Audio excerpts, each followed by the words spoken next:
ఇచ్ఛ, ఆశ, ఆపేక్ష, ఆకాంక్ష వీటి ఆలంబనతోనే మానవ జీవితం కొనసాగుతుంటుంది కాదా?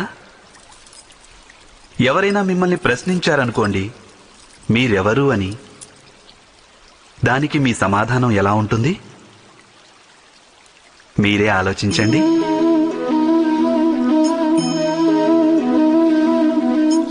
మీకు వెంటనే స్పష్టమవుతుంది మీ ఇచ్ఛలే మీ జీవితం గురించి వ్యాఖ్యానిస్తాయని.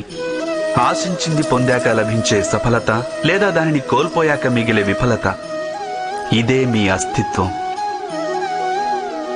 కొందరి జీవితాలు ఎలా ఉంటాయంటే వాళ్ళు లోపల కృంగి కృషించిపోతుంటారు. ఎందుకంటే వాళ్ళు తమ ఇచ్ఛలని చంపుకోలేకపోతారు.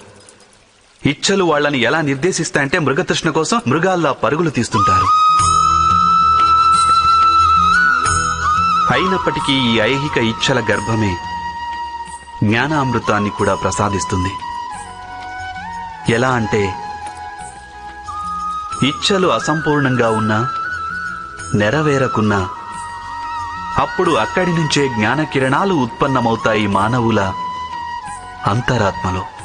కాదు, ఈ కథలో ఉన్నది కేవలం ఇచ్ఛల నడుమ సంఘర్షణ కాదు, హృదయాల్లోని ఆకాంక్షల వైరుధ్యం ద్వారా ఉత్పన్నమయ్యే భయానక రక్తపాతమూ కాదు. ఈ కథాసారం గాఢాంధకారమైన గర్భం నుంచి ఉదయిస్తున్న జ్ఞానజ్యోతి. నేను వసుదేవ సుతుడను. మీ అందరినీ ఈ జ్ఞానదర్శన యాత్రకి ఆహ్వానిస్తున్నాను.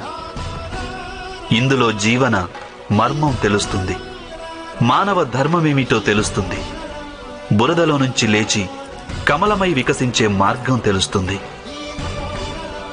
ఇక ఈ యాత్ర పేరు మహాభారతం.